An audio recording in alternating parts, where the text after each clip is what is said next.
Eu vou começar aqui rapidamente, tá na nossa apostila prática, tá? A gente abre aí o estatística, quando abre ele tem dois tipos de arquivo, basicamente.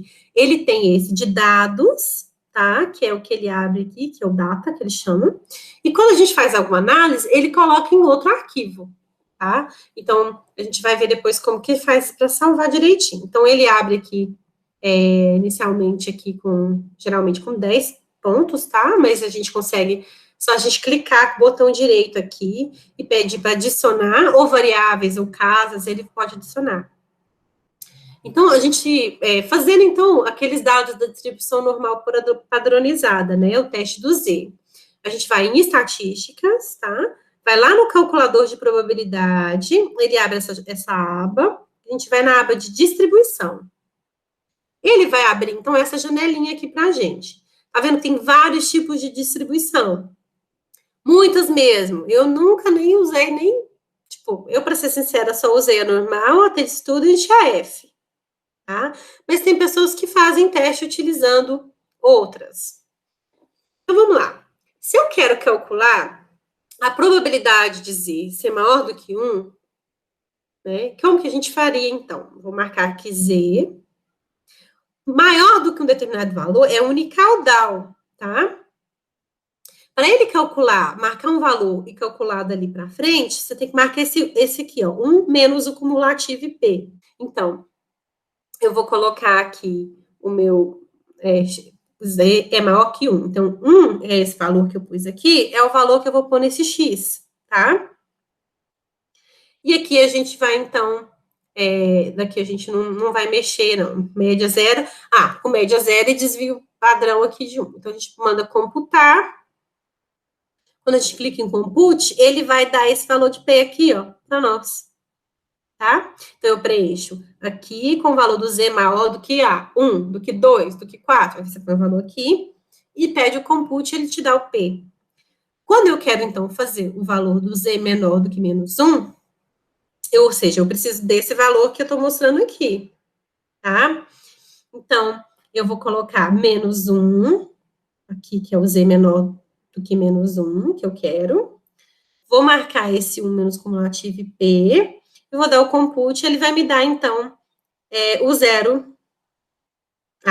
Aí o que acontece? Ele vai me dar aqui esse 0,84. Mas o valor que ele te dá de P é esse valor que ele está colocando aqui de cinza. É o valor que você quer? Não, você quer o menor do que menos 1, tá? Então, muito provavelmente, se você tirar esse 1 cumulativo aqui, ele vai dar um 0,15. Certo? É uma outra forma aí de fazer. Para calcular aqui do módulo, o módulo, a gente sabe que ele cai numa bicaudal, tá? Então, a gente tem que marcar esse two-tailed aqui. Marquei o two-tailed, marquei esse 1 cumulativo, porque ele marca do valor que você marcou para as extremidades, tá? E aí, eu pus aqui, eu quero que seja maior que 1. Então, põe 1 aqui, e marco o compute, que ele calcula o valor do P, né, de 0,31 aqui, que é a área somada aqui, que está colorida. Tá? Por exemplo, P de Z maior que 2, né, então vamos lá, eu ponho o Z igual a 2, né, marca esse um cumulativo IP aqui e mando o compute. Eu vejo, realmente, ele corrigiu, ele marcou um valor, ele marcou maior, tá colorido para a extremidade? Sim. Então, essa áreazinha pequenininha aqui corresponde a 0,0227, tá? 2% de área, da área total. Da mesma forma, ó, como eu faço para calcular o Z menor do que menos 2. Aí, nesse caso aqui, a gente tem que lembrar, para ele ser menor do que menos 2, eu quero, na verdade, um 1 menos esse valor que eu colori de cinza. Então, é um 1 menos esse 0,97 aqui, que dá, então, 0,0227. E aqui, da mesma forma, o módulo, tá? Só para a gente ver, é meio que repetindo mesmo. Lembram do nosso exemplo número 2? Às vezes, pessoal, como eu fiz modificações na nossa disciplina, pode ser que, nos vídeos que eu fiz, que a numeração não seja exatamente a mesma, tá? Então, confiram aí o enunciado.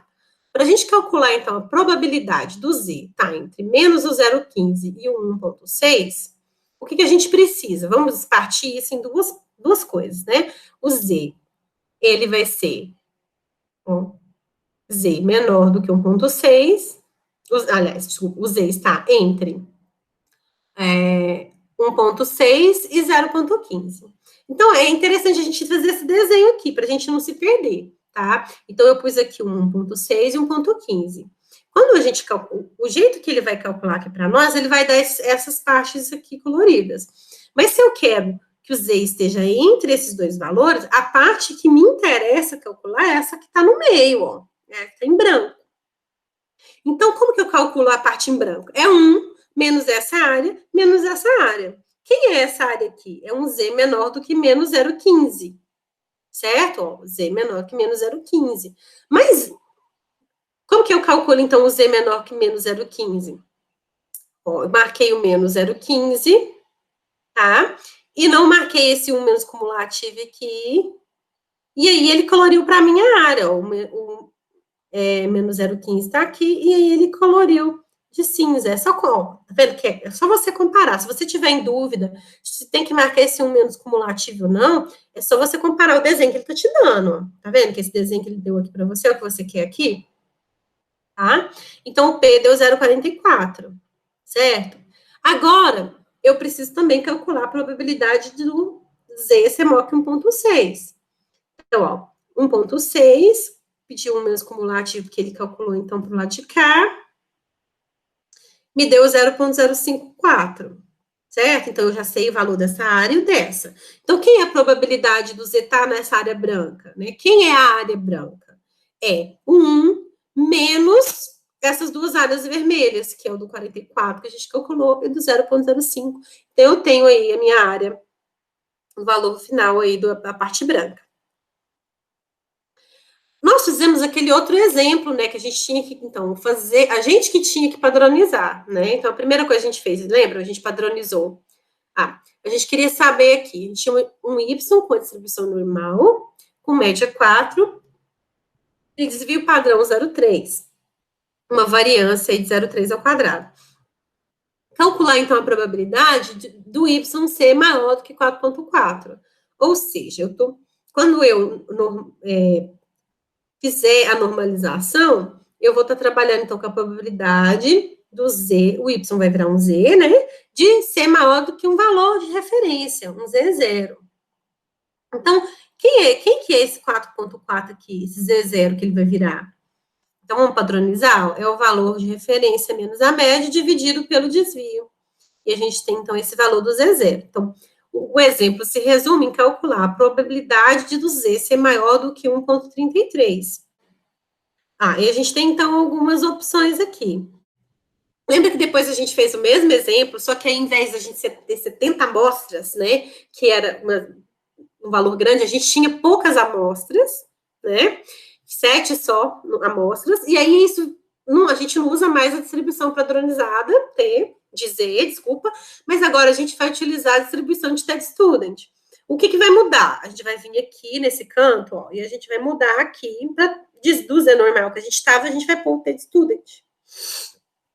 Tá? Então, ó, o exemplo era, eu tinha mesma média, mesmo desvio, mas com poucas observações. E eu queria calcular a probabilidade, então, de Y ser maior que um Y0.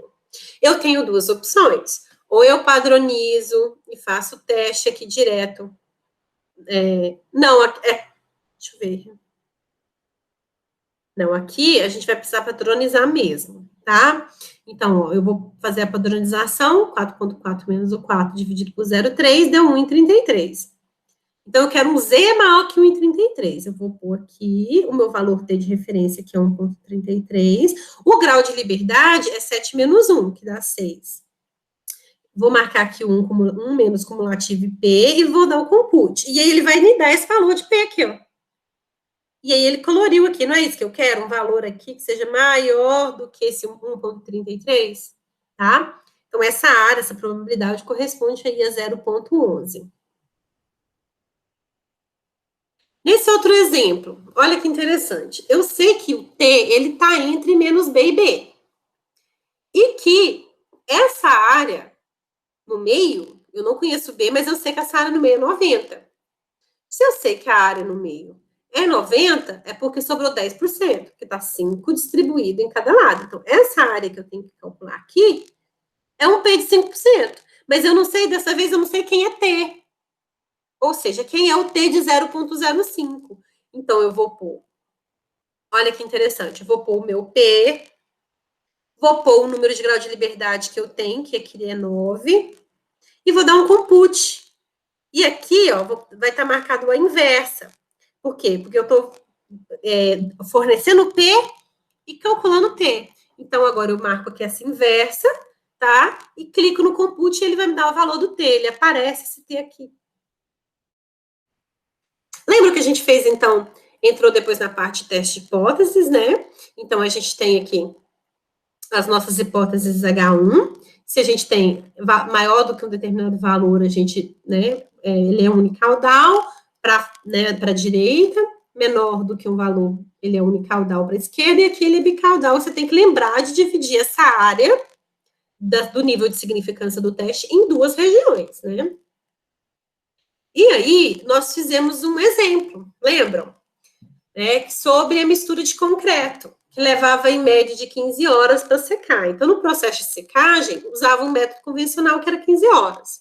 A nova mistura prometia fazer isso em menos tempo. Mas para testar isso, eles fizeram então 70 aplicações dessa mistura nova, tá? E para poder medir esse tempo de secagem. Pediu para fazer um teste com alfa de 0,025. O valor da média que ele obteve dessas 70 construções com o método B, que é o método novo, foi 14,6 e o S aqui de 3. Então, olha que interessante. A gente tem o método convencional, ele já está sendo usado há muito tempo. E é de praxe, já existe um valor de referência, já se conhece a média populacional desse método A. Mas eu não sei nada sobre o método B, então eu fiz uma amostragem com 70 amostras e avaliei a média amostral e o desvio amostral. Então, no fundo, eu vou estar comparando isso aqui com o quê? Com com valor de referência, tá? Como que a gente faria isso, então, no estatística? A gente vai lá em estatística, vem em estatística básica, tá? E tabelas, e aí ele vai vir aqui, ó, teste de diferenças, tá? Clica no teste de diferenças e dá um OK. Aí ele vai abrir essa janelinha aqui. Nessa janela, pessoal, nós temos a opção de fazer